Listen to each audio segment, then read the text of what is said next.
Welcome to Radical Personal Finance, a show dedicated to providing you with the knowledge, skills, insight, and encouragement you need to live a rich and meaningful life now while building a plan for financial freedom in 10 years or less.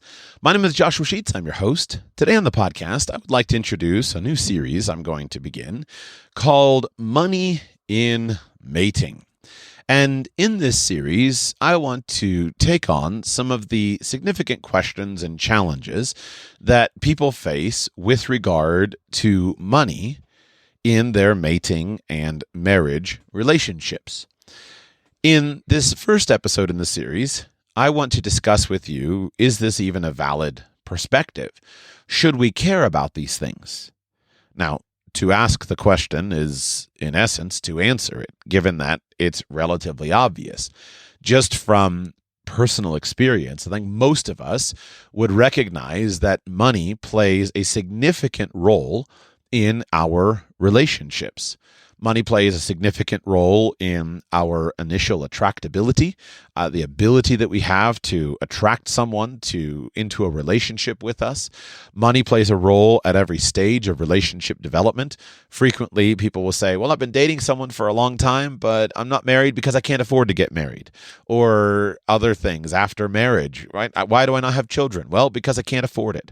Money plays a significant role in divorce.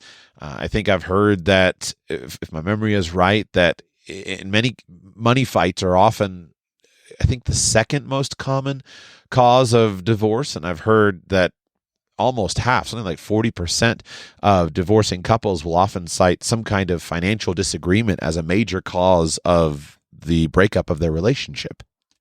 Married people who go through divorce often find themselves financially ruined and often need many, many years to recover, if ever. We also know that the difference between the wealth of married couples versus non-married couples and the wealth of married persons versus unmarried persons is very different, with wealthy people, with married people basically accumulating virtually all of the wealth of society over time. So there are many questions and issues that we can explore in the context of this series. My purpose in today's podcast episode, though, is to address one question, and that is this: should money matter in mating? Should money matter in mating? And if we think about what I've just described as far as the common experience of so many people, where their ability to attract a spouse, their ability to get married, have children, all of these things is related to money. And they say, hey, I can't do this because I want to get married. And we compare that to common media, you would be forgiven for thinking that, well, money shouldn't matter. After all you need is love. Love is the thing that should matter.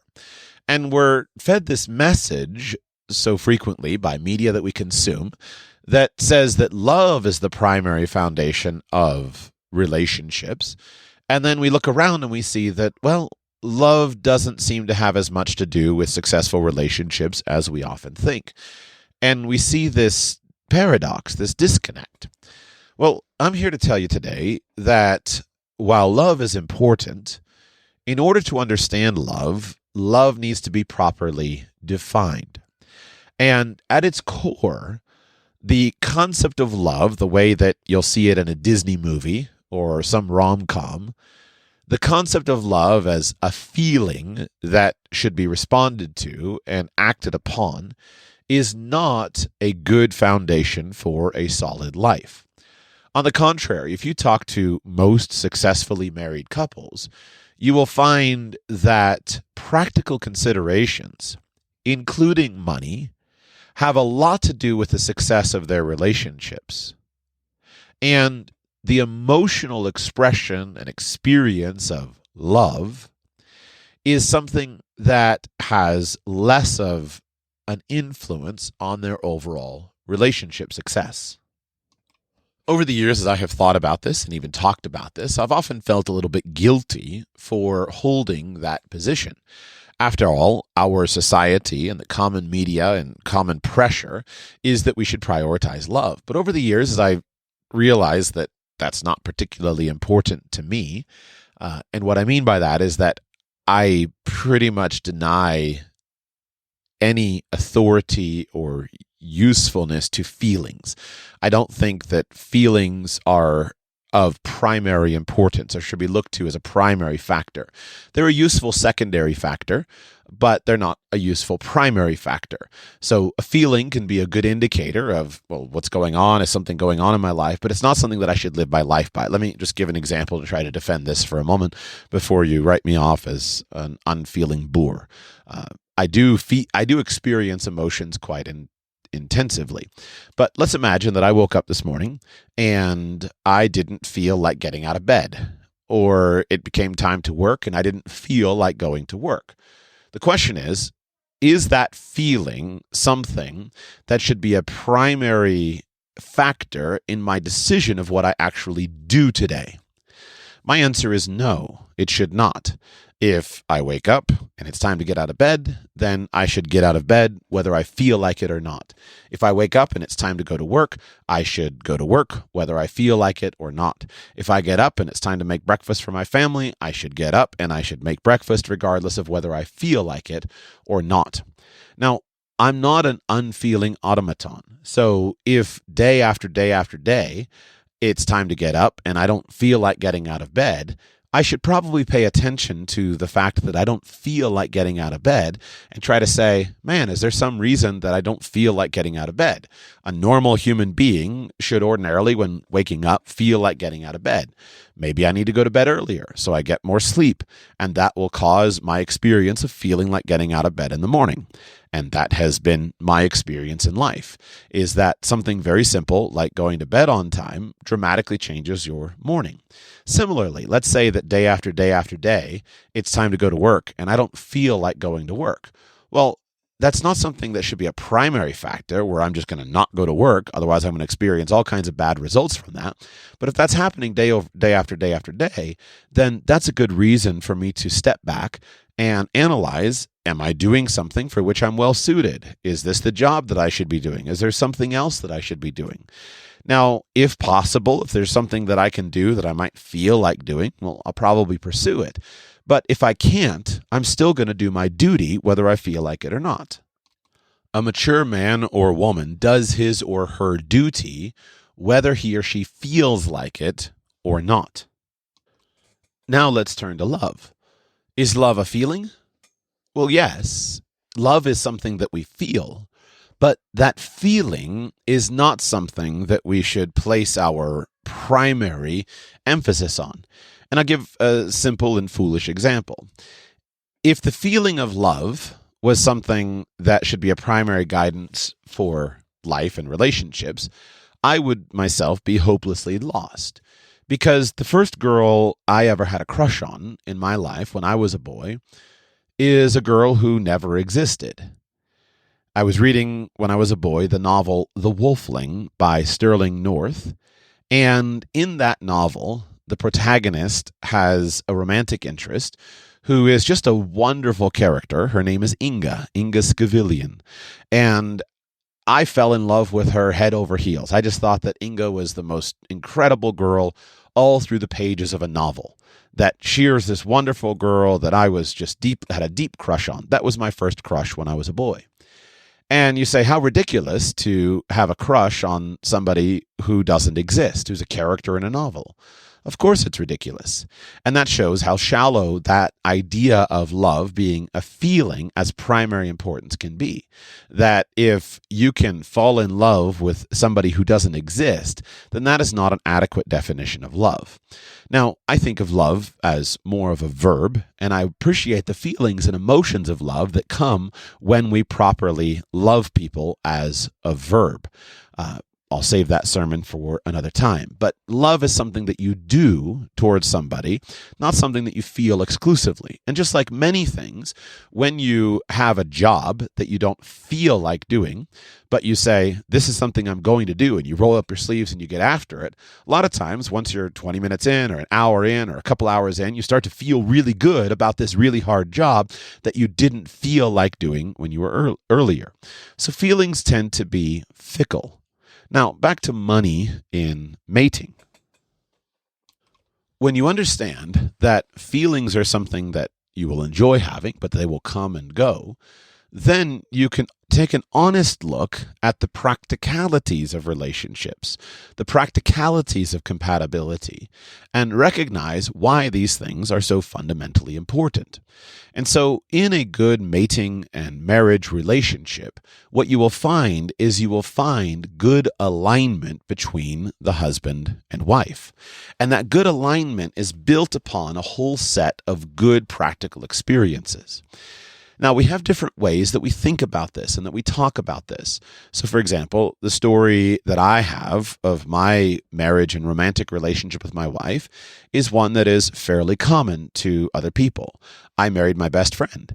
I wasn't initially pursuing my wife as a romantic relationship. We were friends, then we were friends that were closer, and then we were more than friends over an extended period of time. And then it was back and forth until finally we realized, let's just get married. Obviously, we're a good fit. Well, that can be seen as basically a simple metaphor. Friendship can be seen as a simple metaphor for compatibility. And neither of us has ever regretted getting married. And one of the things that we often observe to one another is that we have an extremely easy marriage relationship. It's not that we haven't had our challenges. Of course we have. We all can point to a few things that we've had to talk through and work through. And sometimes you just let time go past until it heals various wounds and things like that. Of course, no relationship is perfect except in a storybook. But we have had a lot fewer challenges than many people that I know. And when you start to reach a certain point and you talk honestly with friends who are having relationship challenges, ordinarily I go back and I do my best to provide good counsel and good help to people who are having trouble. But I go back and I just think, man, I am grateful for the simple, relatively easy compatibility that my wife and I share, that we're broadly compatible on most of the important things, and that makes our relationship relatively easy. It allows the feelings of love and attraction and sexual desire and all of that to be built very straightforwardly onto a simple rubric of compatibility that we click well together. And I think that's something that many people experience. Now, not all people experience it. There are as many different pathways into and through relationships as there are people in the world. People are unique and different. But what I want to say to you is that money should matter, because money and everything associated with money is one of the basic elements of compatibility. We spend a huge number of hours of our lives working to earn money. We spend a huge amount of our life thinking about how to spend it and actually spending it. Money is involved in basically every single aspect of life. That's why it's so fundamental to it. Money is involved in where we live and how we live, what we eat or if we eat, how we get around, what we do for fun. Money is at the core of everything, and it always has been.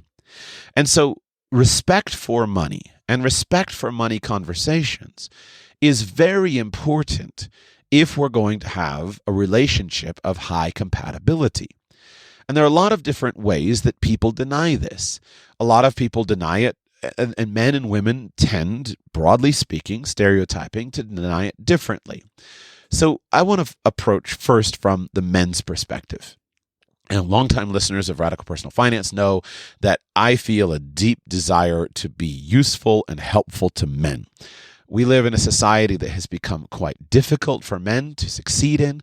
Men broadly at different ages and in different ways are broadly failing, while women are forging on ahead and achieving much success on many different metrics.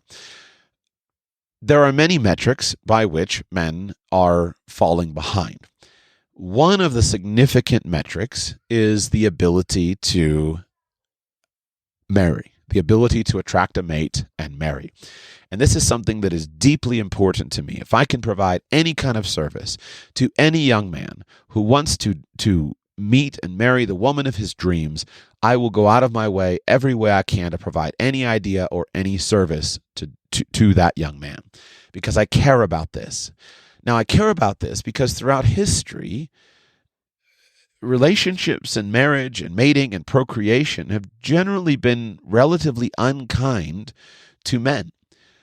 I was recently at family camp, and I need to do a show kind of giving you a report of that, but long story short, it went really well. But one of our late night campfires, there was about a dozen of us men sitting around the campfire, and we were smoking cigars and hanging out and talking. And I raised the topic of relationships. About half the men sitting there were single in one form or another, and about half of us were married.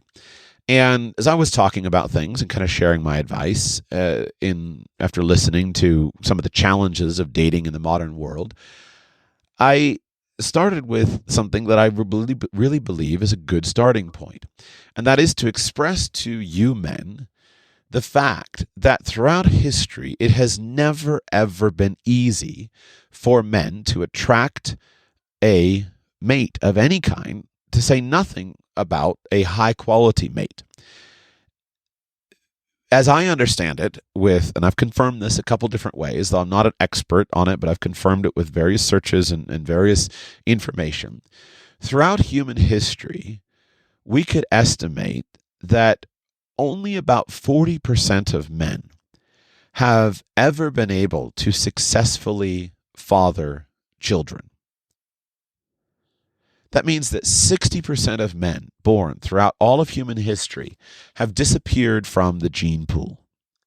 I first heard that on a podcast that I enjoy listening to by Malcolm and Simone Collins. They labeled their podcast The Genocide of Men, and they went a little bit into that data, and I went and I kind of checked them out, and as best I can tell, it's true data. And I thought, that is astonishing. That is a true genocide of men. So if you are a man, you should understand that throughout history, all of the decks have always been stacked against you, and that it is much more common that you will go through your life living a life of lonely desperation, completely unable to attract a mate, than that you will ever succeed at attracting a mate and procreating, having children. 60% of men throughout history have historically not been able to have children because they've been unable to attract a spouse. Now, today, that gap is much smaller, primarily due to widespread monogamy.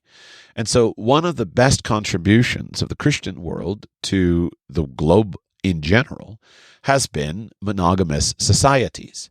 And polygynous or polygamous societies have been very, very bad throughout history for men.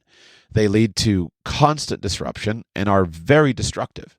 And so by having a societal expectation of societally enforced monogamy, we have been able, in much of the Christian world, to raise the ability of men to attract a mate to a much higher level, to something like, and this is going down right now, so I'm not sure exactly what statistic to cite, but perhaps 85% of men have been able to attract a mate and procreate in monogamous societies.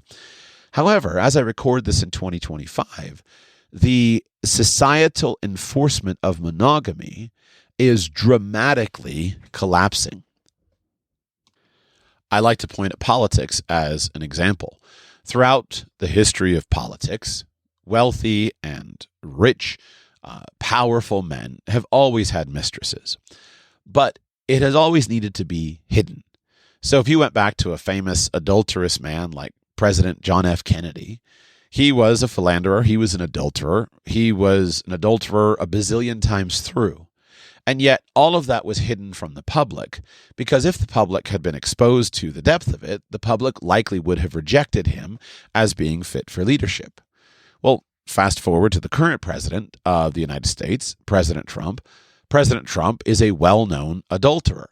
He is a philandering man who has committed adultery many times in his life, publicly acknowledged, proven many times over, thrice married, and yet the American voting population broadly said, well, we've decided that this is not a disqualifying feature. On the contrary, this is just a fact of life, and we have these other things. So should it be that way or should it not be that way? I don't know. The voting public in the United States has chosen, and it's a very difficult time to be a voter in the current world given the severity of the issues. The point remains, however, that you can see this as a public expression of the acceptance of not only adultery by a married man, but also polygyny, right? Here you have a president who is thrice married. He is a polygynist, just simply that instead of maintaining those relationships at the same time and having 3 wives concurrently, he has had his wives sequentially, right? That's the form of polygyny or polygamy that we broadly accept in the United States. So this is filtering down. I've seen various forms of analysis where people look at the numbers and the data reflecting sexual activity among young people, and a significant percentage of women, whether they know it or not, are involved in polygynous relationships with various men. And what happens in a polygynous culture is you tend to have a small number of men who are able to attract the largest number of women, and that leaves a significant number of men without the ability to attract any woman at all. So back to that 60% of men have not been able to procreate in history. So throughout history, only 40% of men have successfully fathered children.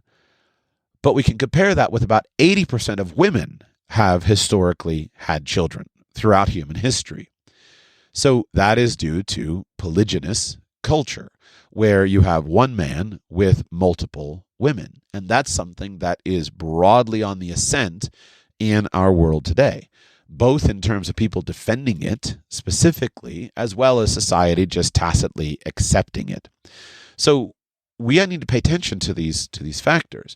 But my point in bringing this up is to say to you, especially if you are a man, that this project that you have of attracting a mate is difficult, and only the best will succeed at this. Only the best will succeed.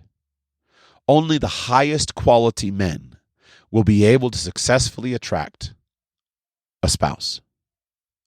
So you better expect this to be difficult. I believe it is absolutely worth it.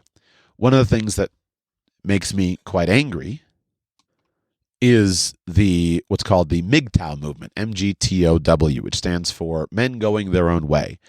And basically, this is a community of men that emerged out of the red pill space. And basically, it's a group of men that's saying, you know what, we don't need women in our lives. We're just better off going our own way. We're going to go and be rich because women aren't going to mess with our money. We're going to go and be happy because women aren't going to mess with our lives, yada, yada, yada. We're just going to go our own way and do our own thing. Women aren't good enough for us anymore. And basically, the embedded message is the next generation, when women finally come to regret their decisions, the next generation of men, they're the ones who will have the women crawling back up to them saying, here we are, I'm a woman, please pay attention to me because I've decided to fix my problems.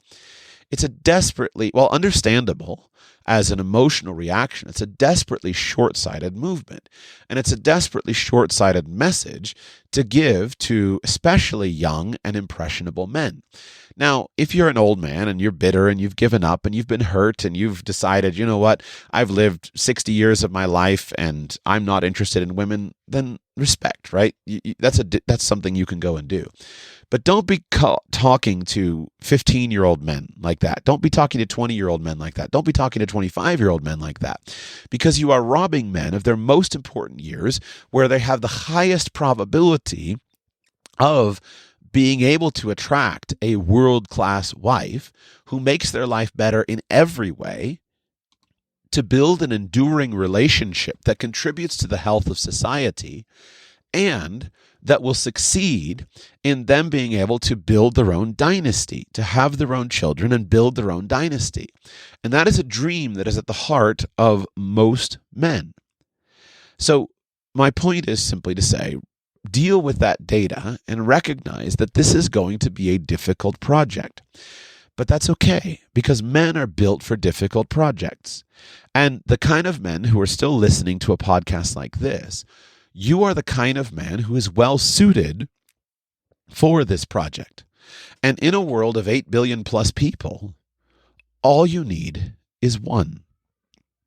All you need as a man is one good woman. One. And you can do that. All you need is one. So this is a really big, really difficult project. The decks are stacked against you, but you can come against this, and you can build yourself into somebody who is attractive. You can build yourself into somebody who is very attractive to the kind of woman that you would like to attract. And when she finds you and you find her, you will both be thrilled with that outcome. And if it takes work, if it takes 5 years, if it takes whatever it takes, that's okay. That's still a good thing. I cannot imagine doing life any other way. I feel so fortunate and blessed and just flat out lucky because I didn't have some grand plan when I was younger. I kind of just stumbled through all this stuff.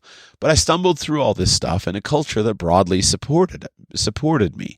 And what I mean by that is that I grew up in and live in a culture that encourages marriage. And so you have the natural attraction between young men and women. The natural encouragement is go ahead and get married. And so I made some missteps along the way. Looking back, I'm just grateful that it all worked out. But broadly speaking, I can't imagine it any other way. I married relatively young. I was 26. My wife and I were both 26. I wish I'd married a few years earlier. I think in hindsight, I would have rather married at, say, 22 or 23. But that's okay. Life was in that way. I'm so grateful to have children. My wife is currently pregnant with our sixth child. I'm very, very grateful for that. I wish I'd had children earlier because I wish I'd had time to have more children, but that's okay, right? We all make our decisions, and I'm grateful for the children that God has given me. So my point is simply to say that it's worth it doing the work. And now I want to steer back to money and say that one of the things that makes a difference in all relationships is money. And money is primarily a male responsibility, as it should be. If you look at what men want in relationships and what women want in relationships and what they report, generally speaking, for most men, the amount of money that a woman earns is not a particularly important factor. In fact, to the degree that it is a factor, many men would prefer that a woman earn less money. I don't think that a woman should try to earn less money than she is capable of, because ordinarily that would mean that she's not contributing to the world to the degree that she's capable of. I would rather you be a woman who is earning at a doctor's wages because that's the kind of intelligent and productive and hardworking woman you are, and then later decide to devote 50% of your time towards charitable community work, and that reduces your income if you ever needed to or wanted to reduce your income, rather than you being the kind of woman who has the potential and capacity to be a world-class physician and then just say, oh no, I'm gonna scrub the floor instead.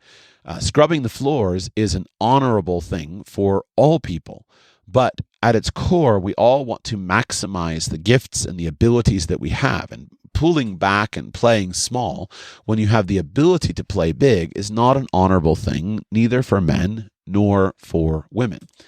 But on the whole, men, generally speaking, do not pursue a woman because she earns a lot of money. And a woman who earns a lot of money can find it very difficult to know how to integrate with a man, especially a man who earns less money. On the flip side, many women look for a man who earns a good amount of money, who is able to provide for her in luxury and comfort and in an ample way. And some men tend to feel very bitter about this. Some men tend to say, well, why should she reject me just because I don't earn enough money? Money shouldn't be important. Love should be important, right? She should have me for who I am. And I want to affirm two things in this discussion. First, I want to affirm that many women that you interact with as a man may have completely unrealistic expectations. When you listen to women, there's a whole genre of podcasts and shows out there that interview women on these topics, when you listen to many women, they often express publicly very out of touch desires for what they're looking for in a man. All right, he's got to be 6 feet 3 inches tall. He's got to earn $300,000 a year. He's got to have 6-pack abs, and he has to treat me like a queen at every time I turn around. Well, when you actually run the numbers on that, you're dealing with a 0.03% guy, right? There's not that many of them out there that meet those qualifications. And so many women are broadly unrealistic with their expectations, for example, of how much a man can earn. And in the current world, in which the government has broadly taken money away from men and given it to women in a variety of different affirmative action programs, it's become very difficult for many men to generate the kind of money that is attractive to women. And many women find themselves earning more than men, sometimes due to their own initiative, many times due to these affirmative action programs. And since women, broadly speaking, desire to marry a man who is their equal or their superior, not their inferior, this can create significant challenges in the formation of relationships. So men can feel really bitter about this, and they can say, it shouldn't matter, right? The fact that I'm earning $41,000 a year shouldn't matter to her. But in reality, it should matter to her. And so I think what we see in this, and the fact that many women are looking for a man who earns a lot of money, is a right and proper approach to looking for a man who is capable of providing for her. I'm married. I look at my wife sometimes, and I am stunned and quite humbled by the vulnerability that she has towards me. What I mean by that is, especially financially, imagine for a moment that I could not earn and did not earn enough money to care for my wife and children. Imagine her as a pregnant mother to her 6th child, 5 children in the house, and a baby on the way. Imagine her in that scenario without a man who is capable of providing for her. Imagine how vulnerable she would be. In reality, even in our modern culture where there's all kinds of government programs and things that are designed to support her, imagine how vulnerable she would be. Imagine how difficult her life would be. Imagine if I divorced her. How vulnerable she would be. One of my friends growing up, this happened. A couple had 6 children. Dad was committed adultery against the wife. They wound up in divorce. What a nightmare that was. For her, for him, for all of them. It's an absolute nightmare. Imagine how vulnerable my wife is. Carrying a baby. She can't go and to provide for herself. She's entirely dependent on me. Now, the question is this. When she was considering whether she would accept me as her husband, should she have been thinking about that, or should she not? Should she have been thinking about, is this man capable of providing for me and my children? Or should she have just said, well, do I love him? Now, I'm glad that she loves me, and I'm glad that she experiences the emotion of love. But one of the things that I respect about my wife is that she's intelligent and wise enough to think carefully about the man who may get her pregnant, and is he likely to stick around, and is he likely to provide for me? And so when it comes to this question of character and a man's ability to be a provider for his family, recognize that this is important and this should be important. I have a daughter. When I talk to my daughter about things to look for in a man that she's going to marry, one thing that is very important is his ability as a provider.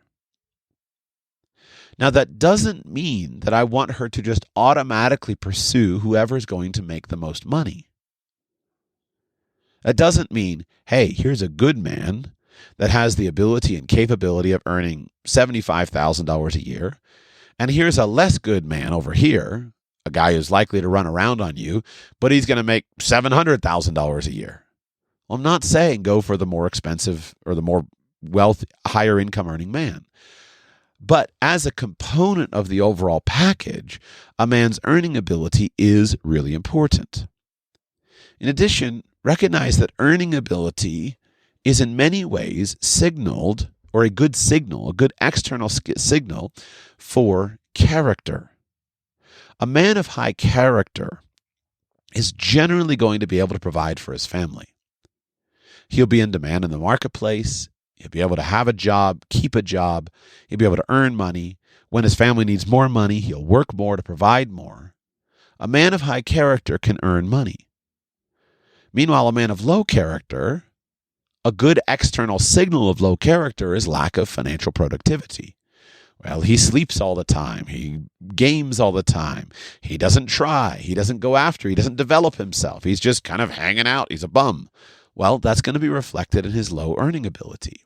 And so a wise and intelligent woman is looking and should be looking for a man who is a good provider for her. That is not the exclusive factor. It is not the only thing that she should be looking for. There are many other factors that she should be looking for: character, kindness, compatibility, shared vision, shared values. We could list dozens of things that she should be looking for. But one very important factor that a wise and intelligent woman is looking for is earning ability. Now, how is earning ability demonstrated? Well, the first way it's demonstrated is by your paycheck, meaning that if all things were just revealed, you could just hold up your paycheck and you could say, "Look, woman, here's what I earn. I earn enough money. Is this enough for you?" And she would say, "Oh, of course it's enough money for me," right? Because she's not going to be exclusively making a rational decision. She's going to be making an emotional decision backed up by rational analysis, or a rational decision backed up by emotional power. They're going to go together, and she's probably not going to know, and just like you're not going to know exactly which of these is the major factor, but both of them are important. So we could signal it with your paycheck. But what if you're young? What if you're young? Generally speaking, the age at which young people should be marrying, meaning somewhere in that probably 22, 23, somewhere in that early 20s range, which would in many ways be the ideal target age for marriage, it's going to be difficult for you to be at that point in your earning ability. Most 23-year-old men are not going to be earning that much money. Even the men who have the most earning potential are probably not going to be earning anything at all. So if you have the ability to signal and demonstrate the fact that you do earn good money, you should do so. If you have a good job, she should know that you have a good job. If you have a profitable business, she should know that you have a profitable business. Signal those things. But if you don't have that, the way that you signal your future earning ability is with ambition and goals. You have ambition and goals. So some of the wealthiest 40-year-olds that I have worked with have generally been medical professionals. And the pathway to be a wealthy 40-year-old medical professional in the current marketplace has basically been this. Number one, you go through school, right? So you have your standard high school and college. Then after college, you go to medical school. Then after medical school, you're going to go usually to some kind of specialty, go through residency.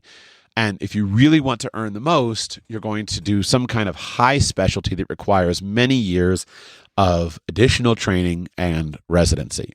So it's very common for someone to come out at 30 years old, maybe an advanced specialist might be 32 years old, and it might be the first time that he has the opportunity to actually earn serious money with his specialty. Meanwhile, his friends went to school. They got out at 22 or at 18 or whatever. They started earning money. And for years, here he is racking up, in some cases, millions of dollars of student loan debt just to keep on going and press on through with his training in various ways, shape, and form. However, if that guy can start off at 30 or 32 in private practice at a very high rate due to his specialty and can build a practice, then there's a 6 to 10 year timeline that he may be able to build a practice that he could turn around and sell out to private equity for anywhere from $5 or $6 million to double-digit $1 million, right? Depending on the size of the practice, depending on what's happening. And so this guy can wake up at 40 years old and can have $5 million, $10 million in the bank, and still be earning $1 million a year practicing, working for the private equity firm that bought his company or for someone else. I've coached and advised many people who have followed that pathway, and there are variations on it. So now imagine that 22-year-old is trying to convey to a woman that she should place his trust in her. She should place his trust in him. And that she should recognize that he has high potential. And right now, he's $500,000 in debt, or hopefully not at 22. But he's on his way to being $1 million in debt over the next 10 years. But on the other side, he's going to be very wealthy if all things work out. Well, what does she look at for that? Well, she looks at external things. She looks at his grades. Is he a good student? Is he dedicated? He's never going to be a doctor if he's not a good student. Does he have a goal? Does he have ambition? Does he talk about his goals? I'm going to be a doctor. I'm going to be a surgeon. I'm going to do this. I'm going to do that. And can she see the work ethic and the dedication that is necessary for him to follow through on that? Can she see those things? Those things are all important. And so that guy can signal to her, even when he's about to go $1 million in debt over the next 10 years, he can signal that I'm the kind of guy that you should be willing to hitch your ship to, because we're going to go far together. My point is, if you don't yet earn good money, you need to be the kind of man who will earn good money. And you need to be the kind of man who is doing the things that are going to demonstrate to an external person who doesn't know how much money you are making or how much money you're capable of it. You need to be doing the things that demonstrate that long-term capacity.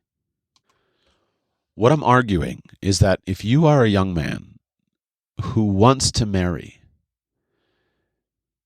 the woman that you are interested in should be assessing your earning ability, and that you should be demonstrating to her in a variety of ways that you are capable of earning good money. Now, in a separate podcast, we'll talk about what you, the young man, may be expecting of her. Because I'm not trying to get you into a relationship where there's a woman that's out husband hunting simply so that she can find somebody who provides her with lots of money that she can go shopping all day, every day. That's not the goal.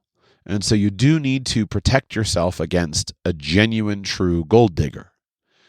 But don't buy the idea that just because women care about money means that they're all gold diggers. That's not true. A wise woman of foresight who will make you an incredible wife cares about money. A wise father of that woman is going to be talking to her about money. If I think about my daughter, imagine that my daughter were of marriageable age. Imagine that she's incredibly beautiful and talented and sophisticated and capable.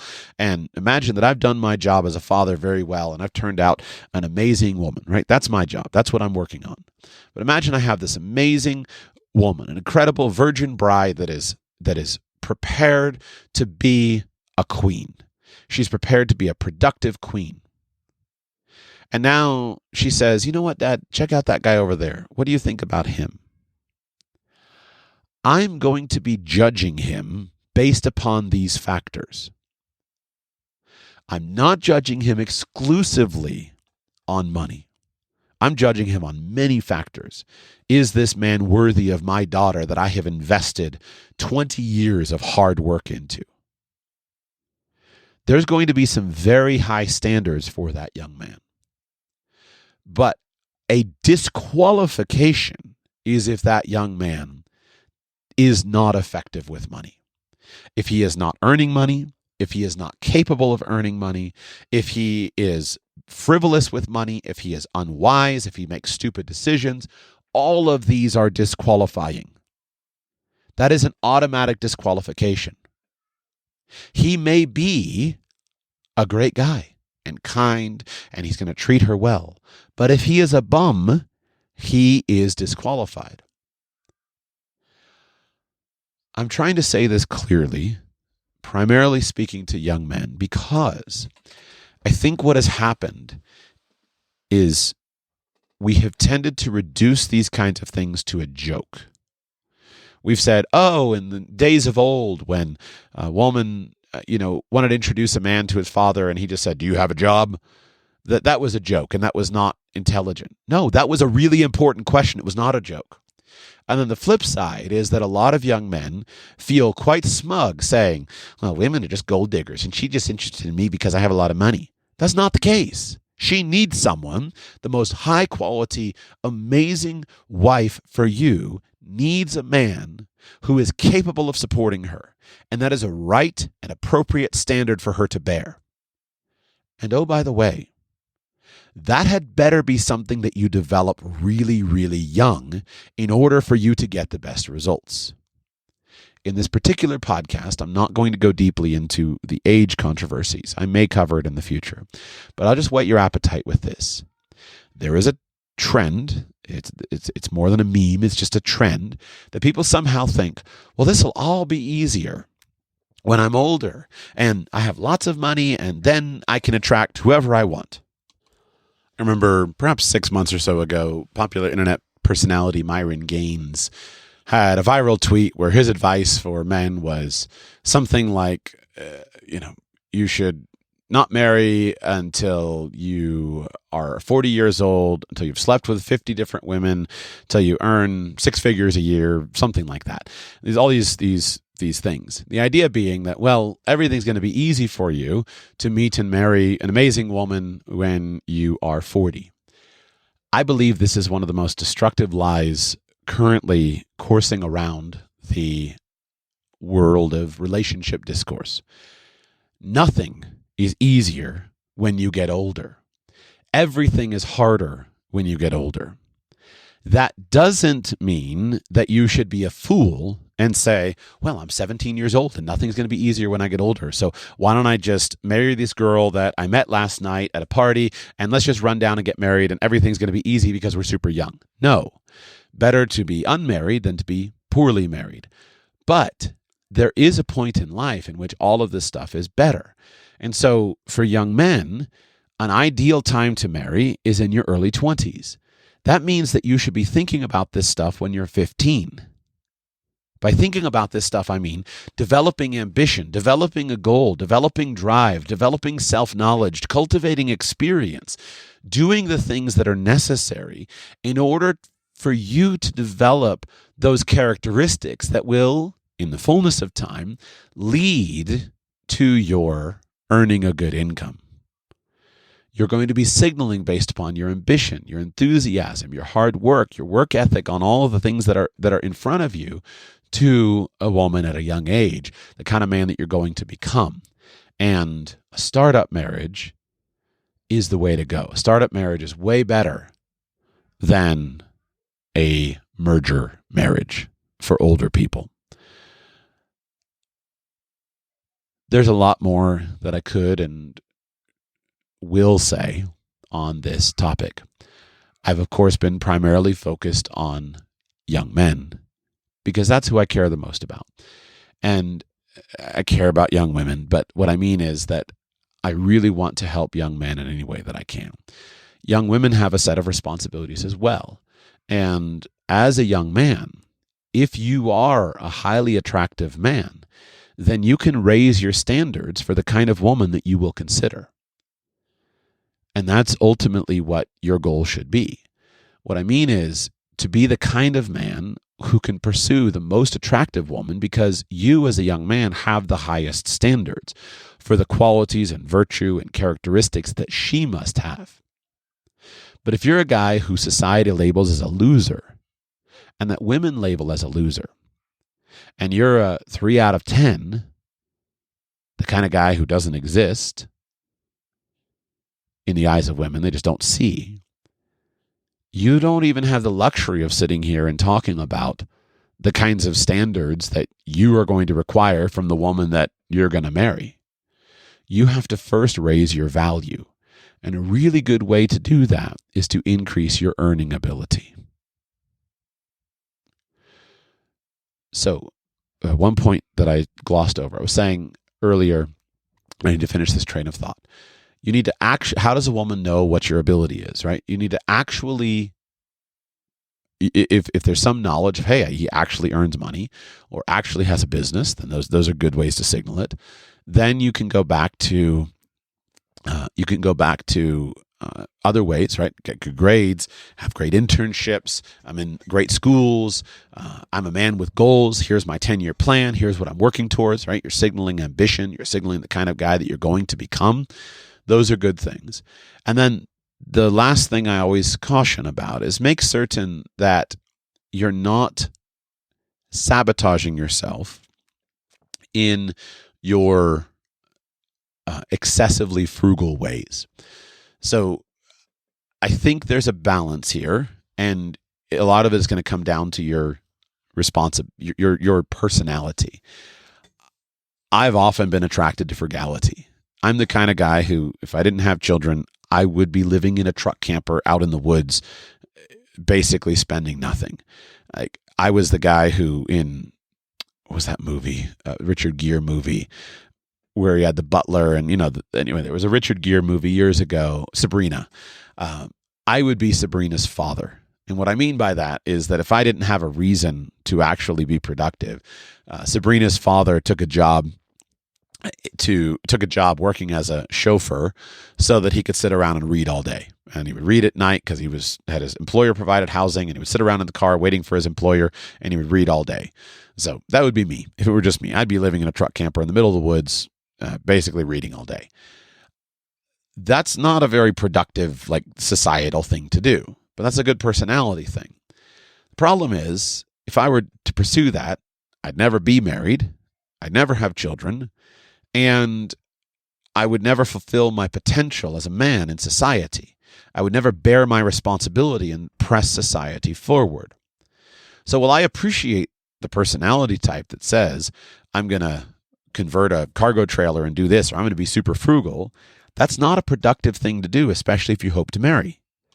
If you don't hope to marry, then take a vow of poverty, become a priest, do something, genuinely productive in that direction. And that's fine, right? We all have a choice in life. But if you hope to marry, you can't let weirdness be the thing that turns other people off.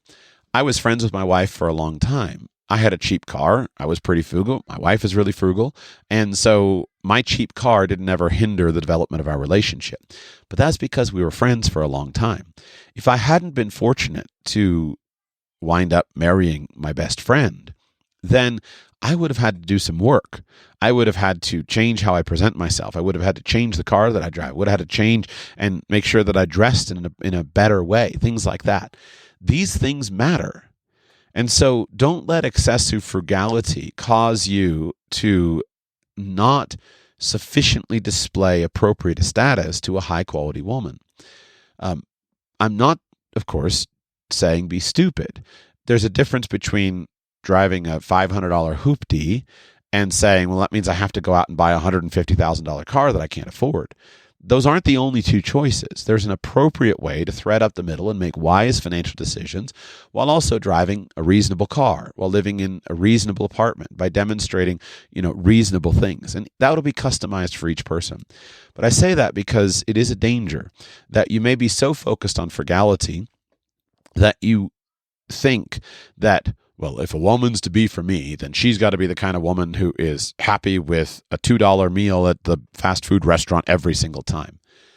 That's fine as a test. That's fine as a screening device. But the flip side is also important. A woman should be looking for a man who has money and who's willing to spend money. I think I've made my point enough for me to resolve this podcast episode. I just wanted to address this and say, it is not wrong for women to care about money. It is right for women to care about money. If that is true, if you see my logic, if that is true, then that means that you as a man need to care about money yourself. You need to be good with money, productive with money, effective with money. When you are a good provider, a good earner, a good saver, a good manager of money, a good investor, you can also have high standards for her ability with money, which is an important screen that you should have. But what you can't do is sit around and say, well, if she cares about money, then she's just a gold digger. That's a good way for you to wind up as part of the 60% of men who throughout history have been genocided by life, who have been unable to reproduce because they're unable to attract a high-quality mate, or really any mate. You should care about money in the context of mating, and women should care about money in the context of mating. It is important. It is very, very important.